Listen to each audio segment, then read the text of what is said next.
Ma semaine politique, ce sont deux hommes et deux événements. Deux hommes, l'un est âgé de 49 ans, l'autre de 67 ans.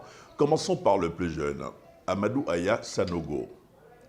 Il a dirigé le Mali, il a fait un coup d'État, il était à la tête de putschistes en 2012 et il a dirigé pendant un moment le Mali. Il était inculpé d'assassinat, de complicité d'assassinat avec d'autres personnes. Et là, il n'a pas été jugé. Ils n'ont pas été jugés. Ces personnes n'ont pas été jugées et finalement ont bénéficié de la loi d'entente nationale.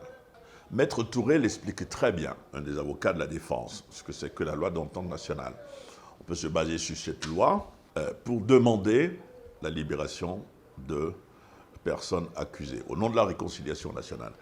J'en parle aujourd'hui, mais je vais parler spécialement de Amadou Aya Sanogo, c'est le plus haut gradé de l'armée malienne aujourd'hui, mais il veut faire de la politique, c'est pour ça que j'en parle. D'après mes informations, il est tenté de rentrer dans le marigot politique. Pas forcément dans un premier temps pour être candidat à la présidentielle de l'an prochain, mais il veut faire de la politique. Ce serait intéressant de voir son programme politique, ce serait intéressant de voir comment il veut faire de la politique, qu'est-ce qu'il veut changer. Il serait intéressant de voir son positionnement avec l'actuelle junte au pouvoir, avec les militaires qui sont toujours au pouvoir.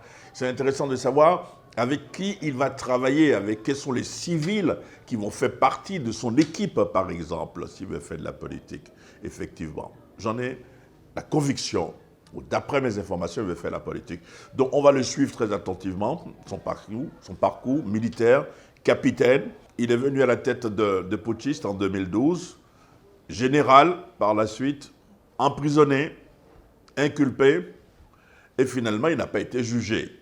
Il a bénéficié de la loi d'entente nationale et maintenant il veut faire de la politique. J'estimais qu'il fallait forcément insister là-dessus, le champ politique. Dans le marigot politique, il y a un nouveau venu, c'est Amadou Aya Sanogo, à suivre de près. Le deuxième, 67 ans, vous l'avez compris, il s'agit d'Adam Thiam, un ami, un aîné qui est décédé. La presse malienne est en deuil, mais c'est en fait tout le Mali qui est en deuil parce que c'était un homme de lettres, c'était quelqu'un qui avait des relations, quelqu'un qui avait de nombreux amis, et je voulais lui rendre ici hommage parce que je me souviens des discussions que nous avions eues quelques jours avant sa mort, les SMS que nous sommes échangés, les nouvelles qu'il me donnait. C'était un homme qui avait de réelles qualités, je souhaitais lui rendre ici hommage. Il était à la fois drôle, il avait une très belle plume, il avait de l'humour, c'est important dans la vie d'avoir de l'humour. Et je voulais ici lui rendre hommage pour tout ce qu'il a fait. Il a été travaillé, comme vous savez, dans des ONG à l'étranger. Ici, il a dirigé un journal, Tariq Hebdo. Et puis il est médaillé, comme vous le savez, chevalier de l'Ordre des Arts et des Lettres en France. Et je voulais lui rendre hommage. C'était le deuxième homme. Deux autres sujets. Le premier sujet, c'est le COS. Le Premier ministre, après avoir rencontré les forces vives de la nation, a décidé de mettre en place un comité d'orientation et de suivi de ce qui va devenir des réformes qui vont être entreprises ici sur le plan institutionnel et sur le plan politique. Il a eu l'adhésion de tout le monde, plus de 5 heures de discussion. Ça fait deux bons points que je décerne au Premier ministre en moins d'un mois, mais je risque de lui décerner un mauvais point assez rapidement si on ne voit pas rapidement prendre forme ce comité d'orientation stratégique. C'est très important, parce qu'il avait dans un premier temps rencontré la classe politique, et c'était une bonne chose, c'était perçu comme une bonne chose, mais on attend la suite, parce que nous sommes quand même à 1 an des élections maintenant. Ce comité d'orientation stratégique va comporter quoi? Ça, c'est quand même important. Il faut aller vite. Il a dit, je me souviens, il a dit devant les forces vives de la nation, et on va aller très vite, je vais prendre les décisions dans les prochaines heures. On attend ces décisions, monsieur le Premier ministre. Ne donnons pas l'impression qu'on tient des réunions pour rien.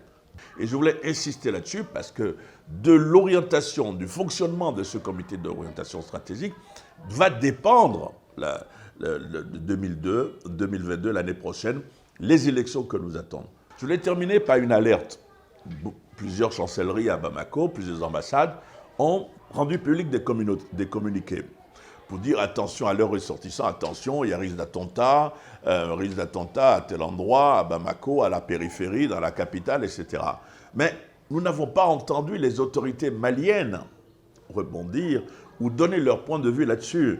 Pourquoi voulez-vous que ce soit seulement les ambassades qui préviennent leurs ressortissants d'un risque d'attentat, alors que nos autorités ne parlent pas? Je pense par exemple que le ministère de la Sécurité, le ministère de la Défense, aurait dû par exemple faire également un communiqué pour dire voilà la situation, voilà les conseils que nous donnons à nos ressortissants.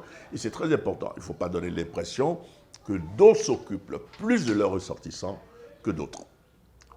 À la semaine prochaine.